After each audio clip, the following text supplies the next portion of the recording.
Hi there, beloved yung soulmates. Welcome to Renzo Tarot Channel. Kamusta po kayong lahat? Andito ang yung lingkod para pagsamahan natin ng isang soulful, meaningful at tarot reading. Sige, para sa inyo to, bonus reading mga pinakamahal nating nasa sign ng Aries, Sun, Moon, Rising. Para sa inyo to, I know that you're so excited. Kamusta po kayong lahat? Welcome to Renzo Tarot Channel. Mega shoutout po sa lahat nating soulmates sa buong bansa at sa buong mundo na laging nanonood sa mga panig po kayo ng Pilipinas at mundo ngayon naroroon. Maraming salamat po. Shoutout po sa inyong lahat. And I'm praying and hoping that you're safe, you're healthy, and of course, you're happy. Sige, ulitin ko po, bonus reading po natin sa ating mga pinakamal na nasa sign ng Aries. Aries, para sa inyo to, alamin natin ang makaragdagang mensahe ng universe para sa inyo to guide you and to help you in your future decisions making. Okay, wag natin papatagalin pa. And of course, bago po makalimutan, kapag nagustuhan nyo po or naka-resonate po kayo sa ating reading ngayon, ay wag nyo pong kalimutan ng mag-comment. Nagbabasa po ako ng mga comments, nag-reply po. At the same time, please do like, share, and of course, i-subscribe nyo po para mas lumawak at mas maraming ma-reach ang ating channel ng mga audience at viewers para matulungan natin sila. Sige.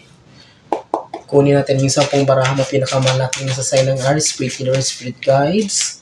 10 cards, please, angels, ancestors. 10 cards, please, for our bonus reading for our pinakamamahal na nasa sign ng Aries, Sun, Moon, Rising. Para sa inyo to. Kapag hindi po kayo naka-resonate, kunin niyo pong energy niyo sa ibang reading natin o sa ibang readers. Okay? Meron na tayong isa. Spirit Universe, Spirit Guides, Angels, Ancestors. 9 cards, please. Last 9 cards for Aries. Ayun. Ay, kaso nagpakita, balik natin. Ito, may nagpakita, balik natin. To those who are new to our channel, maybe magtataka kayo bakit parang ang gulo ko mag-shuffle.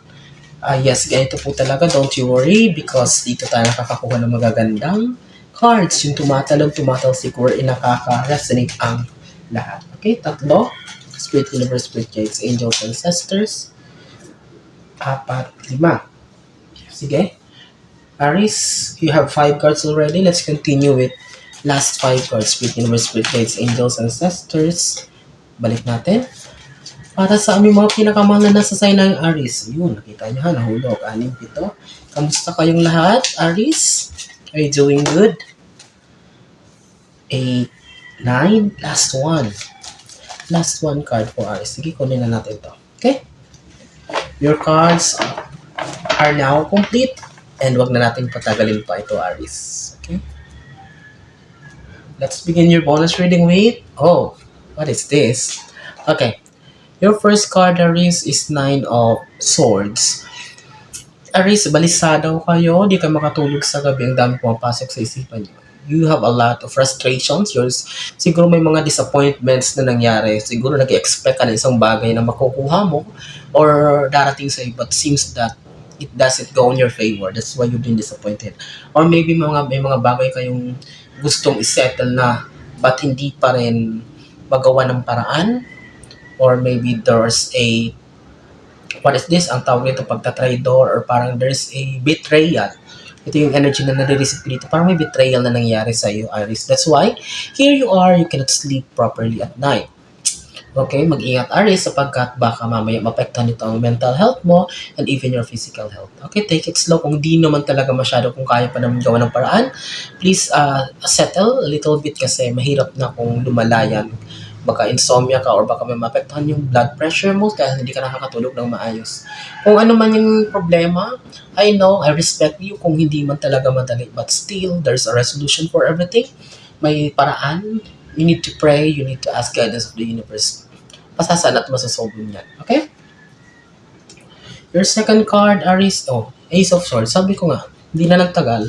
Sa pangalawang baraha, pinakita agad ng universe, there's a resolution. May solusyon. May paraan na ipapadala sa universe para masolusyon niya. That's why sabi ko nga, huwag masyadong dip-dipin ang lahat. Baka mamaya hindi mapektuhan ka, sabi ko na sa sleepless nights na yan. But this Ace of Swords is a confirmation. Confirmation to galing sa universe that Aries, everything that is happening for you is, kumbaga may kapalit yan na mas maganda, mas maayos, mas malaki sa universe para sa'yo. Okay, whatever that the universe is throwing at us, circumstances, mga pagsubok, tough life, o kung ano man yan, challenges, it is given to us just to test us, for us to be mature, for us to be disciplined. Okay? To form us, to develop us, para sa mga masusunod pang mga problema ay kumbaga hinug na or talagang fully developed na tayo. Kumbaga, easy na lang sa atin ang lahat. That's why it is a test. But this Ace of Swords is a confirmation that you're still lucky. Meron pa rin mabuting mga bagay na darating sa'yo. Siguro, mamaya nakatuto ka lang sa mga bad side or negative side, hindi mo naman nabibigyan ng focus yung mga positive side na at least paano na dapat mong pasalamatan, Aris. Okay? Next is, oh, look at that. Three of Swords. You need rest. You need have time for relaxation. You need to calm your mind. Ikalma mo ang katawan mo, ang isipan mo. Ayan, no? Look at that one. Look at this Four of Swords. Okay? You need have time to recharge. Drain na drain ka kasi. Aris, kailangan mo munang maggumawa ng paraan para makabalik sa tamang forma. Okay, you need to regain the energy kasi nga naubos yung energy mo, drain mo yung emotion mo, lahat dahil dito sa mga uncontrolled, mga hindi makontrol ng mga pangyayari na nangyayari. Of course, dahil naapektuhan ka, kaya nga dun sa unang baraha pa lang natin, Nine of Sword. And this Four of Sword is, the universe is telling you to, at least sabi ko nga, settle down, take it slow. Yes, I know everything is hindi madaling sabihin, but kasi iba-iba tayo ng posisyon. But yun na nga, kapag napanood mo ito, this is a sign for you to relax, calm down. Wag, andyan pa rin ang problema, ba't ba gagawa ng paraan to? Hindi mo pwedeng solusyonan ito ng pagmumukmok, pag mas lalong pag-worry, kasi mas lalong lalala ang lahat. Okay? May mga paraan, may mga taong ipapadala, may mga pagkakataon na maaaring mangyari na ibibigay sa universe to solve it, for you to help to solve that problem.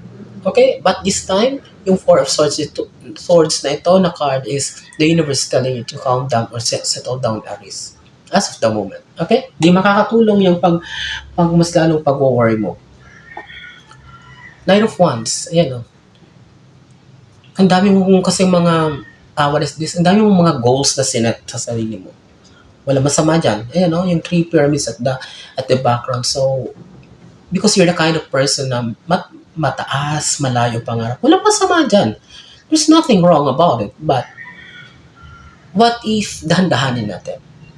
What if we take it slow or one step at a time? Because ito yung nagiging cause nitong mga worries, itong mga sakit sa ulo na nararanasan mo ngayon. Here you are. Okay? Ayun, nilalabanan mo talaga. Ayun, it's last a night. Ayun, kasakabay. It seems that parang hindi mo tatapos-tapos is because na-overwhelmed ka. Hindi mo alam kung alin ang unahin mo kasi parang pinagsabay-sabay mong lahat. What if you choose one and you focus on it and gawa ng paraan? Katapos niyan, yung isa naman. Kung tapos ka nito, kung talagang gusto mong ganito gawin to, then mag-focus muna, ipalaguin muna or i-develop muna yung isang craft na meron ka. And there, pag nakita mo talagang okay, it's stable na, kahit iwanan mo na yan, then you move to the next. Okay, hindi pwede kasi mahirap na kung pagsabay-sabayin natin ang mga bagay-bagay. Okay? Your fifth card, sabi ko sa'yo, overwhelmed ka eh. Masyadong, kasi parang mabilis yung mga pangyayari. Kaya hindi ka maka-catch up, Aries. Parang, kaya ang nangyari, parang you're expecting na mabilis din yung return ng mga bagay-bagay at aayon sa'yo. Well, ang isipin natin, nung buhay natin is like a sugal na hindi naman natin alam o kontrolado ang pwedeng mangyari sa bawat araw. Maybe there are days that will not favor and us. That's why, kailangan talagang gawin natin ng paraan. May mga options. And, ang nangyari dito, Aries, kasi na-overwhelm ka. Parang na-excite ka. Tapos, nung yung balik ay naging sunod-sunod rin at hindi maganda, doon ka parang unti-unting parang nanlumo. Because you're expecting na yung result ay positive. Okay? Aris, ito maging mabilis ang mga resulta ng mga bagay sa'yo. But nakita ko dito parang hindi okay. That's why here, okay, ayun, lumabas itong sleepless nights. But because of the Ace of Swords, if you try again, if you do things na susubok ulit, there's still a chance. Mayroon pa rin chance because of the Ace of Swords. Okay? Let's continue, Aris. King of Wands na. Ganda na.